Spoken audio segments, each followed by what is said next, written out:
우울증에 대해 강의하도록 하겠습니다. 우울증은 유아를 포함한 모든 연령대의 사람들에게 미치는 보편적인 현상입니다. 매년 미국인의 7%는 심각한 우울증을 경험합니다. 다른 나라도 비슷한 수치를 보이고요. 또 성인 중에 약 17%가 일생에 있어서 한 번 이상의 심각한 우울증을 경험한다는 통계 자료가 있습니다. 또한 이 통계 수치는 매년 점진적으로 증가하는 것입니다.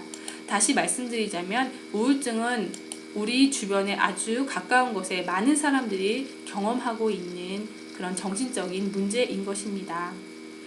우울증을 두 종류로 크게 나누자면 첫 번째는 상황적인 우울증세로 볼 수 있습니다. 이것은 정신적, 인지적, 사회환경적 원인에 의해서 발생하는 우울증입니다.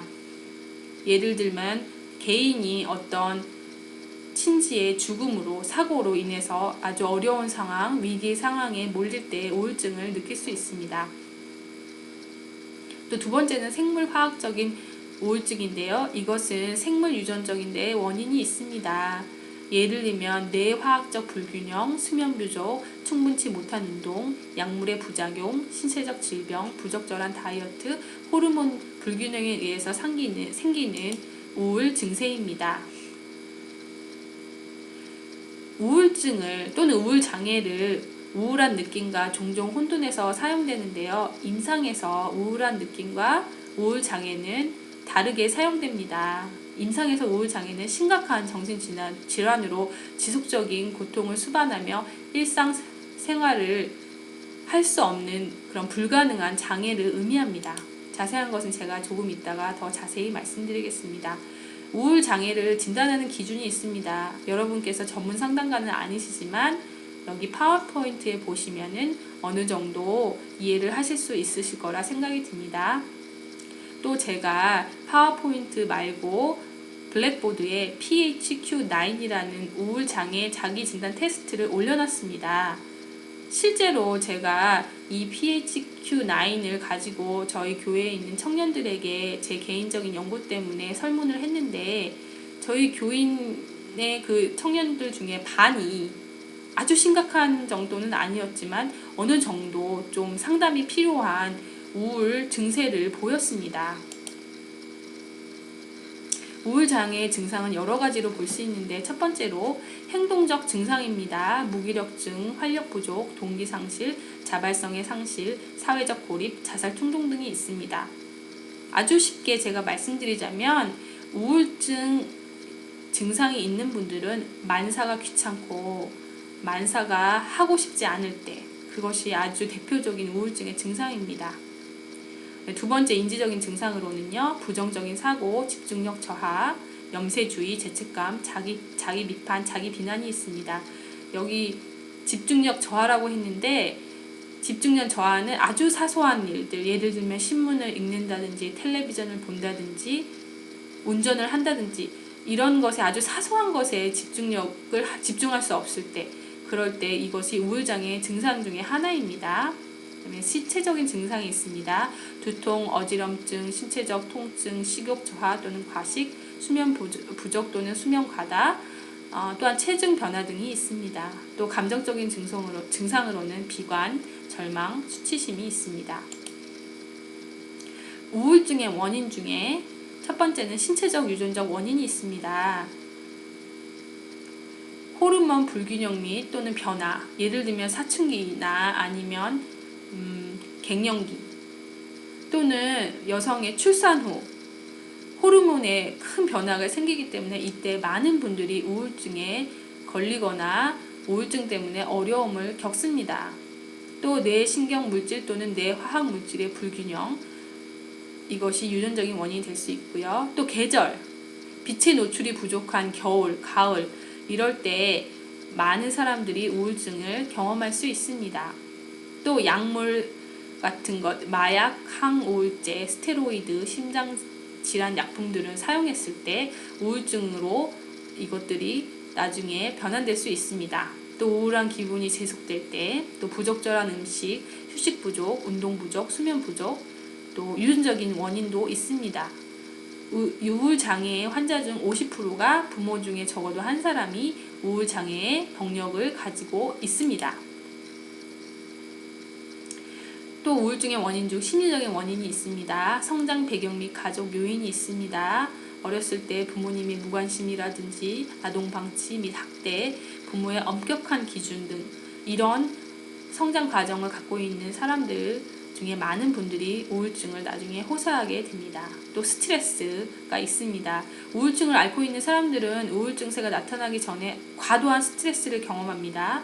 또 우울증 환자들은 사소한 것에 크게 스트레스를 쉽게 받습니다. 또 무기력감, 미래에 대해서 절망한다든지 그런 것들이 우울증의 원인이 될 수 있습니다. 또 우울증의 원인 중에 하나는 인지적인 원인이 있습니다. 삶에 대해서 부정적으로 사고하는 것이죠. 부정적인 자아상, 자기 자신을 무가치한 존재로 인식하거나 자기를 비난하거나 자기가 무능력하고 부족한 사람이라고 늘 인식하는 경우 우울증의 원인이 될 수 있습니다. 또 부정적으로 미래를 바라볼 때 미래를 고난과 좌절, 절망의 연속으로 인식할 때 우울증의 증세를 보일 수 있습니다. 최근에 많은 청년들이 미래에 대해서 절망하고 좌절하는 것을 신문을 통해서 제가 많이 접했습니다.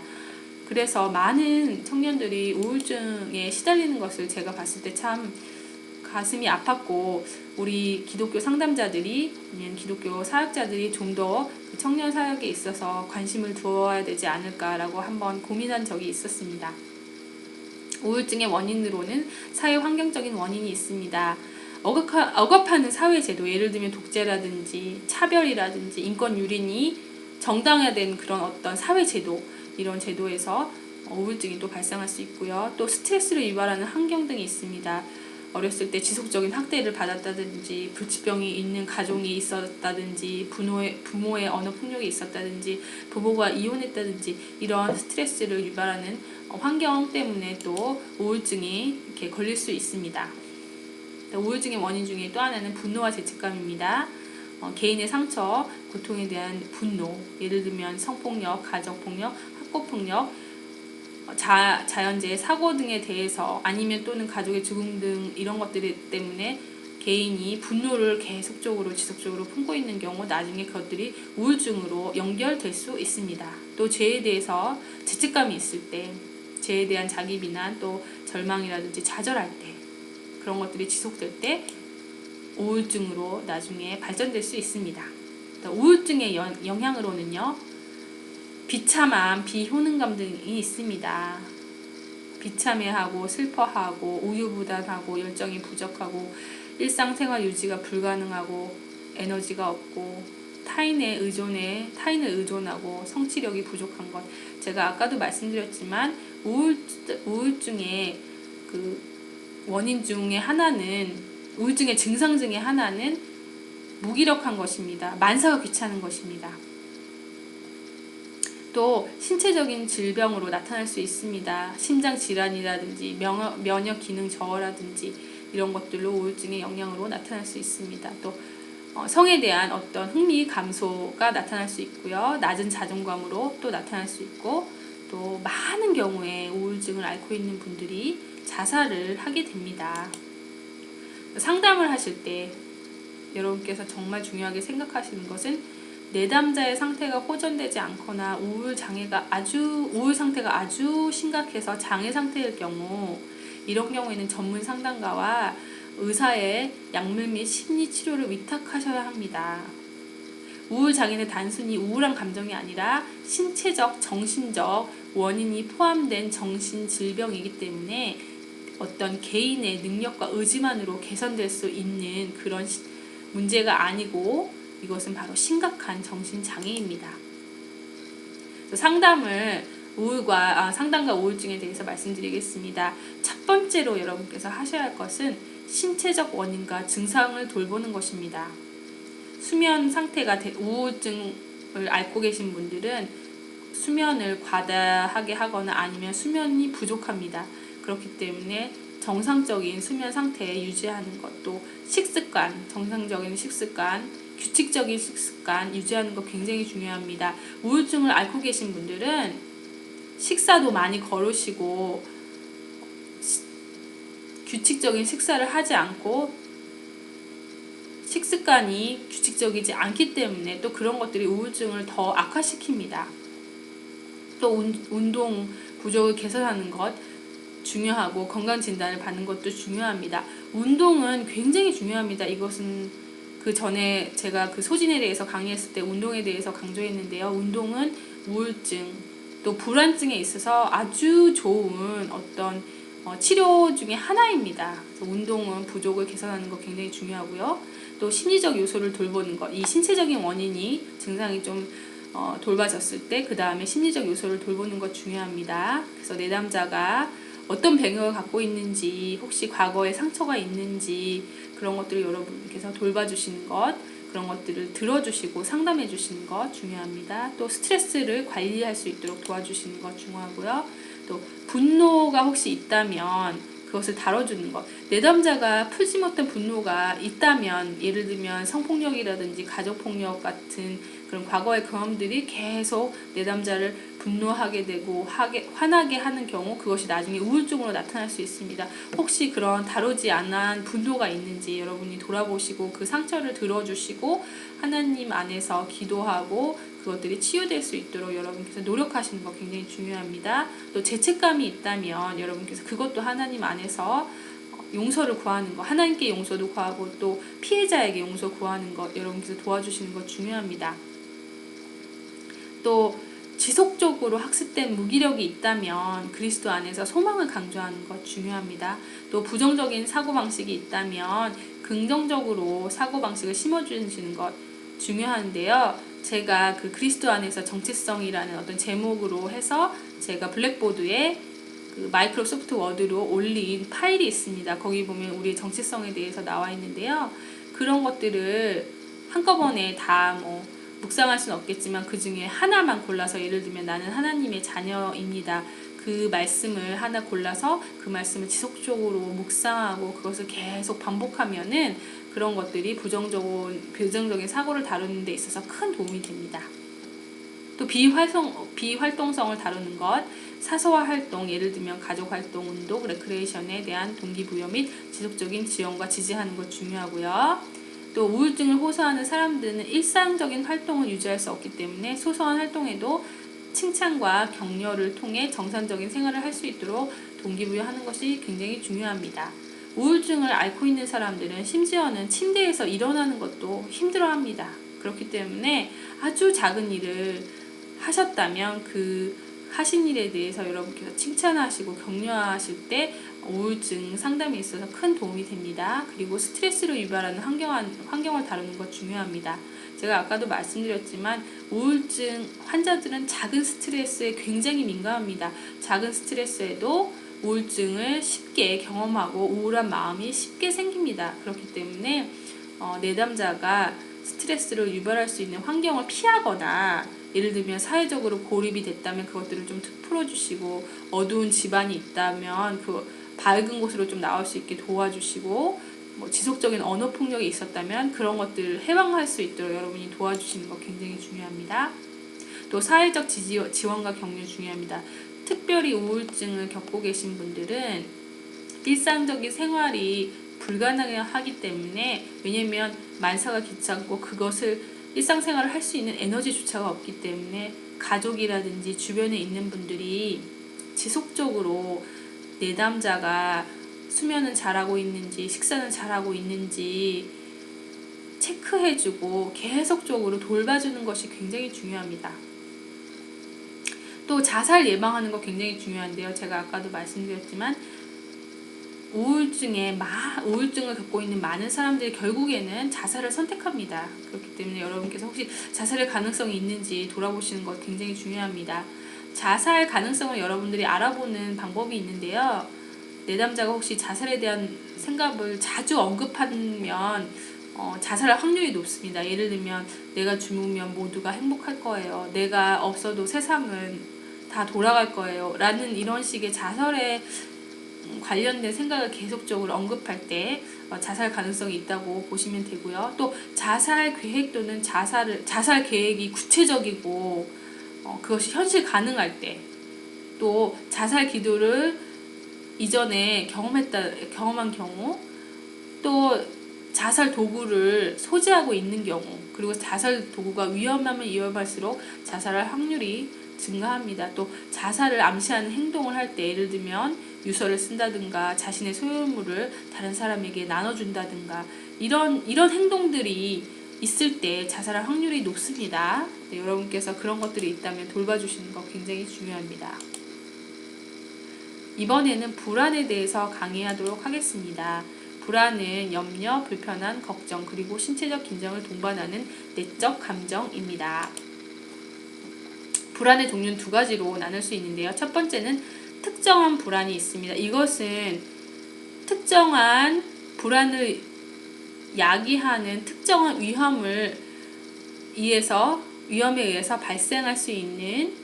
발생하는 불안입니다. 즉 불안의 원인을 아는 것입니다. 예를 들면 고소공포증, 동물공포증 이런 것들은 내가 무엇을 두려워하는지 아는 것입니다. 그래서 불안한 상황을 예측하고 회피가 가능한 것입니다. 두 번째는 막연한 불안인데요. 막연한 불안은 막연한 위험에 대한 반응으로 특정한 원인을 파악하기 어려운 불안입니다. 그렇기 때문에 불안하게 만드는 어떤 특정한 그런 대상이나 상황이 없기 때문에 예측이 불가능하고 어떻게 피할 수 있는지 알 수 없는 것입니다. 예를 들면 공황장애 또는 범불안장애 등이 예로 들 수 있습니다. 즉 공황장애는 예고 없이 찾아옵니다. 그렇기 때문에 막연한 불안 같은 경우에는 어떻게 예방할 수 없기 때문에 더 불안할 수 있습니다. 불안의 강도는요, 아주 가벼운 불안이 있습니다. 그리고 가벼운 불안은 건강하며 의미 있는 목적에 도움이 되는 불안입니다. 예를 들면 내일 시험이 있으면 우리가 약간 불안한 마음이 들지요. 그럼 우리가 공부를 하게 됩니다. 그렇기 때문에 우리의 동기를 촉진하고 위험한 상황에 대해서 대처하고 효율성을 증가시킵니다. 그러나 심각한 불안은 스트레스 정도가 큰 불안으로 집중력과 주의력이 감소되고 건망증을 유발할 수 있습니다. 그리고 문제를 해결할 수 있는 능력이 감소되고 의사소통의 문제와 공황장애를 야기할 수 있습니다. 불안장애 종류들이 있습니다. 여러 가지가 있는데 최근에 공황장애에 대한 관심이 높아져서 제가 공황장애만 잠시 말씀드리겠습니다. 이것은 반복된 또 예측 못한 공황발작입니다. 공황발작은 무엇이냐면 급작스럽고 어떤 강렬한 공포로 인해서 신체적, 정신적으로 공황 상태에 이르는 현상인데요. 이럴 때는 심장 박동이 갑자기 높아지고 갑자기 몸이 떨리고 숨쉬기가 어렵고 질식할 것 같은 그런 느낌이 들고 가슴에 통증이나 아니면 압박감이 느껴지고 또 여러 가지 어지러움을 느낄 수 있고 오한이 올 수도 있고 어떤 배가 아프다든지 그런 현상으로 나타나고 또 죽을 것 같은 그런 느낌, 그래서 어떤 자제력을 상실한 느낌, 또 지각의 이상을 보이는 그런 것들이 공황장애입니다. 또 강박장애 여러분께서 많이 들어보셨을 텐데요. 원치 않는 생각, 즉 강박사고와 행동을 반복하게 되는 불안장애인데요. 예를 들면 병균에 대해서 강박증이 갖고 있어서 결벽증을 보인다든가 이런 것들은 강박장애라고 볼 수 있습니다. 또 하나 요즘에 크게 대두되고 있는 게 외상후 스트레스 장애인데요. 죽음이나 중대한 위험과 관련된 사건을 경험하거나 목격하는 것과 같은 강렬한 스트레스를 경험하고 난 후에 불안 상태가 지속되는 경우를 말하는 것입니다. 예를 들면 전쟁, 약탈, 심각한 사고, 유해, 폭행, 학대, 태풍과 같은 자연재해를 겪었을 때 이런 것들이 악몽으로 또 비합리적인 두려움, 우울증, 흥미상실 등의 그런 증상으로 나타내는 현상입니다. 외상후 장애는 나중에 그 후에 강의안이 또 있습니다. 그때 더 자세히 말씀드리도록 하겠습니다. 불안의 원인에 대해서 말씀드리겠는데요. 위협을 느낄 때, 예를 들면 불안정한 환경, 범죄가 지속적으로 이웃에 계속 만연해 있는 경우, 아니면 전쟁 중에, 아니면 정치적으로 불안한 상태, 이상기후, 질병, 낯선 환경 이런 것들에 의해서 우리가 위협을 느끼고 공포를 느낍니다. 또 자존감이 낮을 때, 예를 들면 실패에 대해서 계속 두려워하는 사람은 이제 사소한 것에도 내가 정말 잘할 수 있을까, 내가 이번에 시험을 잘 넘어갈 수 있을까에 대한 그런 두려움으로 나타날 수 있습니다. 또 분리, 예를 들면 부모가 이혼을 한다든지 아니면 멀리 이사를 간다든지 아니면 사랑했던 친지라든지 가족이 죽음을 당한 경우, 그런 경우, 아니면 파혼한 경우, 그런 경우 불안의 원인이 될 수 있고요. 또 가치에 대한 변화, 승진 실패, 부모 간의 어떤 가치관의 갈등, 이런 것들 때문에 불안이 생길 수 있습니다. 또 무의식적인 영향력, 예를 들면 스트레스, 지속적인 스트레스는 불안의 원인이 되고요. 채워지지 않는 잠재적 욕구들, 그런 것들에 또 불안의 원인이 될 수 있습니다. 또 갈등, 예를 들면 개인적인 또한 사회적인 갈등이 만연되어 있을 때 불안을 느낄 수 있고요. 또 두려움, 예를 들면 미래를 자신이 통제할 수 없다고 느낄 때, 그럴 때 불안을 느낄 수 있습니다. 또 채워지지 않는 욕구, 예를 들면 성공을 원하고 돈을 원하고 영향력을 원하는 그런 욕구들이 채워지지 않을 때 불안의 원인이 될 수 있고, 또 생리적이고 유전적인 것 때문에 불안이 올 수도 있습니다. 또 개인적으로 다 차이가 납니다. 불안의 증상으로는 신체적인 반응으로 위궤양, 두통, 피부 발진, 위장장애, 숨가쁨, 수면곤란, 여러 가지 신체적인 반응들이 있습니다. 또 심리적인 반응은 과민성, 조급성, 집중력 장애, 과도한 염려, 비현실적인 인식이 있습니다. 또 방어적인 반응은 문제에 관련된 사람을 비난하는 것입니다. 아니면 또 어린아이처럼 행동하는 것입니다. 또 무감각, 불안에 대해 아예 무감각하거나 감정이 아예 없거나, 아니면 술과 약물 등 과도한 술과 약물들을 이용해서 불안을 이기려고 하기 때문에 술과 약물들로 이렇게 빠지는 경우가 있고, 또 과도한 행동, 또 고립되는 경우가 있습니다. 또 영적인 반응으로는 하나님께 도움을 요청할 수도 있지만 하나님에 대해서 원망할 수도 있습니다. 자, 그러면 상담과 불안에 대해서 말씀드리겠습니다. 첫 번째는 격려 및 지지입니다. 불안을 직면하고 극복할 수 있도록 격려하시는 것이 중요하고요. 내담자가 불안을 직면하기 두려울 때 지속적인 격려하는 것이 필요합니다. 믿음이 없다고 여러분 판단하지 마시고 먼저 잘 들어주시고 공감해 주시고 격려해 주시는 것이 중요합니다. 또 말씀에 의해서 격려하는 것 굉장히 중요합니다. 또한 불안의 원인이 무엇인지 돌아보는 것 굉장히 중요합니다. 세심한 상담자는 내담자에게 힘을 내라든지 불안해하지 말라는 말을 하지 않습니다. 효과적인 상담자는 이러한 말 대신 불안의 원천을 밝히는 어려운 과제를 해결한다 라고 게리 콜린스, 우리 책의 저자가 정의하고 있습니다. 자, 첫 번째로 우리가 해야 될 것은 내담자가 어떤 이야기를 할 때 불안 증상을 보이는지 관찰하는 것이 중요합니다. 예를 들면 내담자의 말이 빨라진다든지 음성이 고조된다든지 식은땀을 흘린다든지 이런 것들은 내담자가 어떤 그 무엇 때문에 불안을 느낀다는 것입니다. 그래서 우리가 구체적으로 상담할 것에 대해서 말씀드리자면 하루를 기도로 시작할 것을 권면합니다.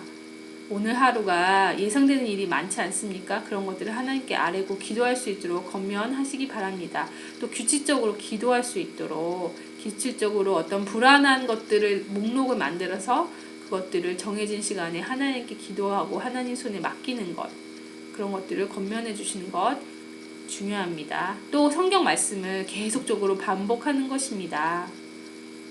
하나님께서 분명히 우리를 위해서 준비하셨다고 말씀하셨고 두려워하지 말라라고 말씀하셨고 자기를 예수님께서 자신을 믿으라라고 성경에서 말씀하셨던 것처럼 우리가 늘 하나님의 말씀을 생각하면서 하나님께서 모든 것을 통제하시고 모든 것을 우리에게 필요한 것들을 다 채워주신다는 성경 말씀을 지속적으로 반복하는 것 중요합니다.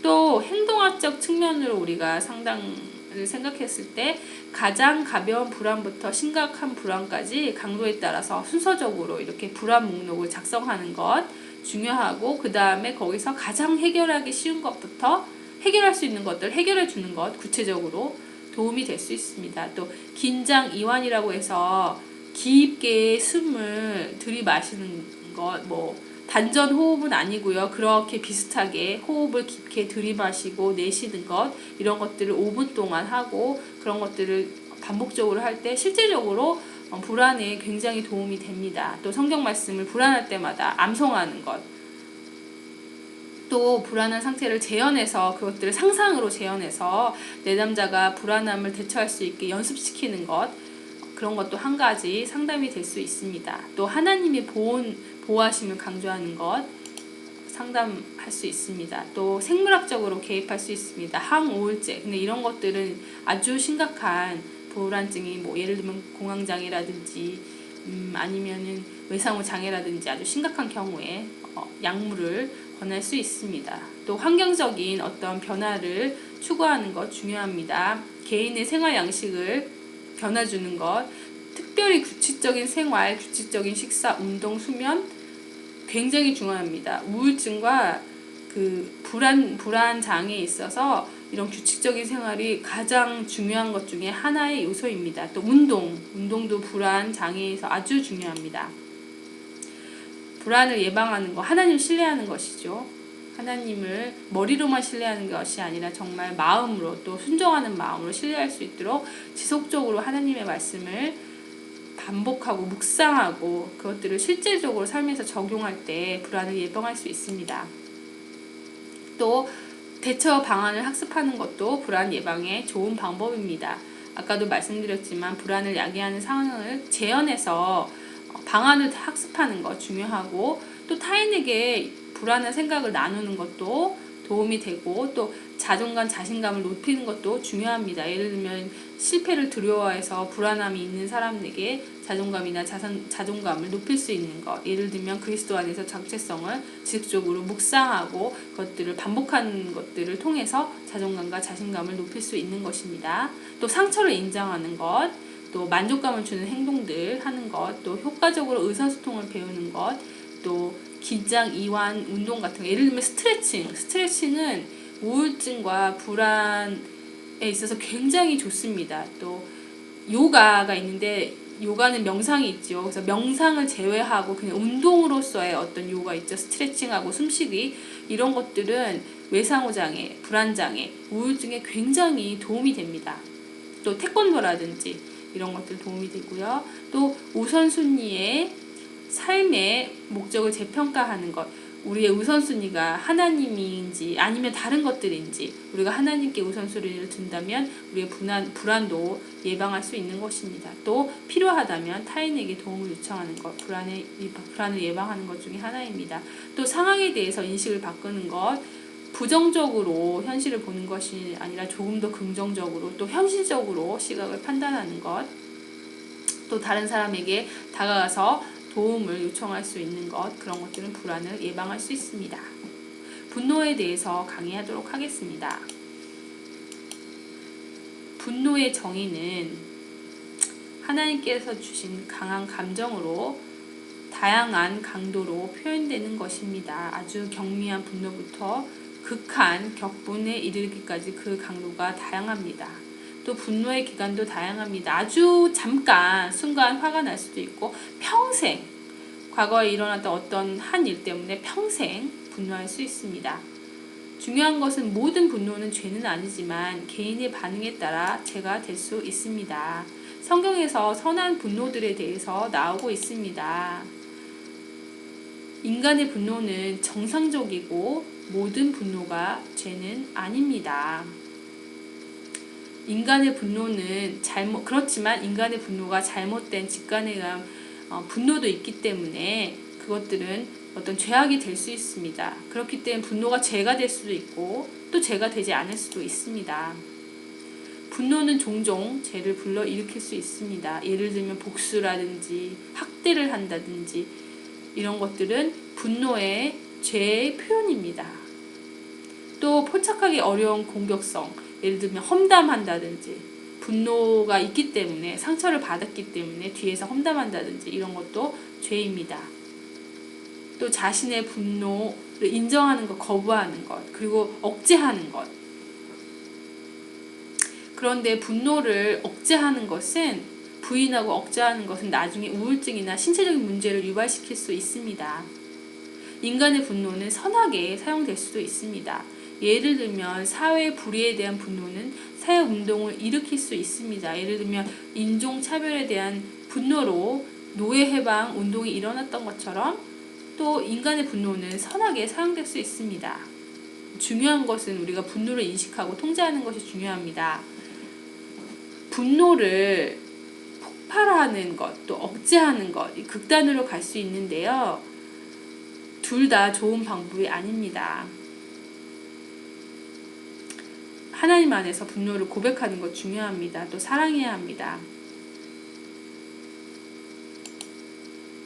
분노의 원인으로는 생물학적 원인이 있습니다. 그런데 이것은 분노의 근본적인 원인이기보다는 분노 상황과 분노 강도의 역량에 따라 다릅니다.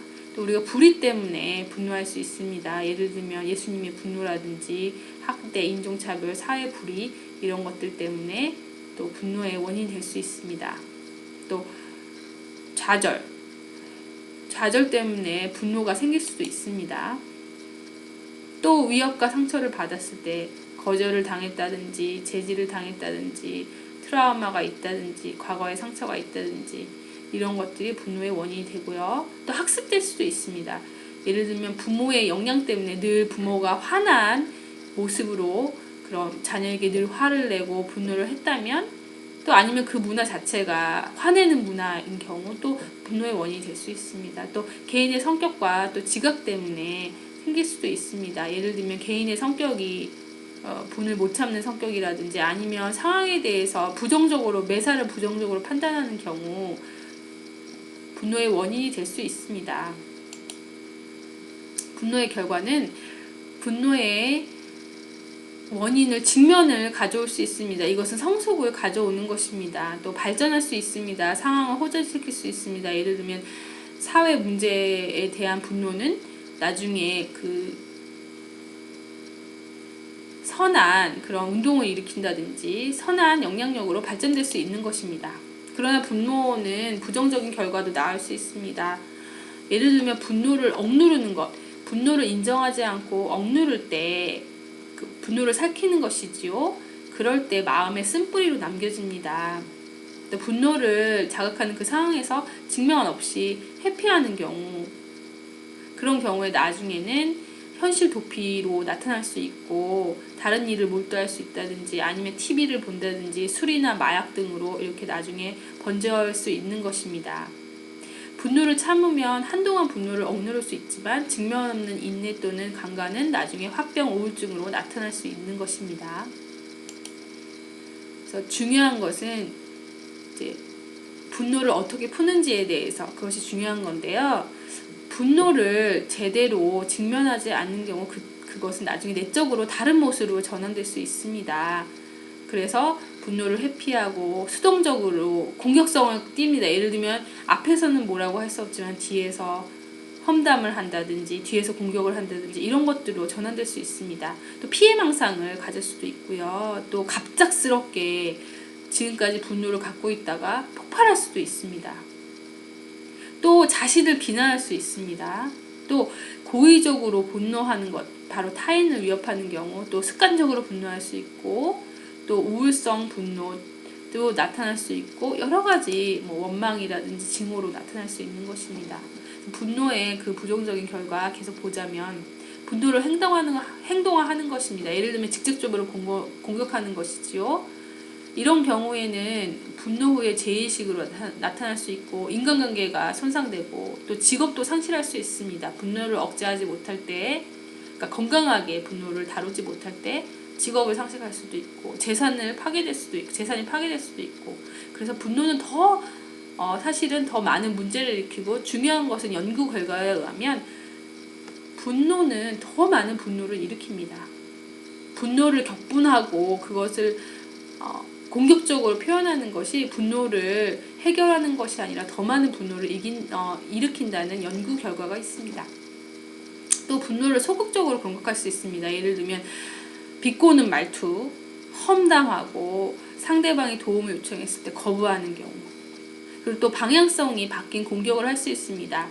분노를 일으키는 사람이 너무나 큰 힘을 갖고 있는 경우 아니면 자기보다 높은 지위에 있는 경우 다른 3자에게 분풀이를 합니다. 예를 들어 직장에서 직장 상사한테 화가 났는데 그것을 직장 상사한테 직접 얘기 못하니까 집에 와서 아내나 자녀들에게 푸는 경우, 이런 것은 제3자에게 공격을 하는 것입니다. 그런데 분노를 이렇게 공격적으로 표현하는 경우에는 심장 질환을 유발시킬 수 있습니다. 즉 신체적인 문제로 나타날 수 있는 것입니다. 중요한 것은 분노에 대한 반응인 것입니다. 분노한 감정 자체의 문제보다는 그것이 이기적인 분노를 제외하고 분노에 든 그런 이기적인 분노를 제외하고 나머지 분노가 생긴 그 감정에 대해서 그 자체의 어떤 문제가 있기보다는 분노 후에 행동의 문제임을 인식하는 것이 중요합니다. 분노한 여러분은 혹시 타인에게 상처를 주고 계시지 않습니까? 타인에게 상처를 주지 않는 건강한 분노 표현이 중요한 것입니다.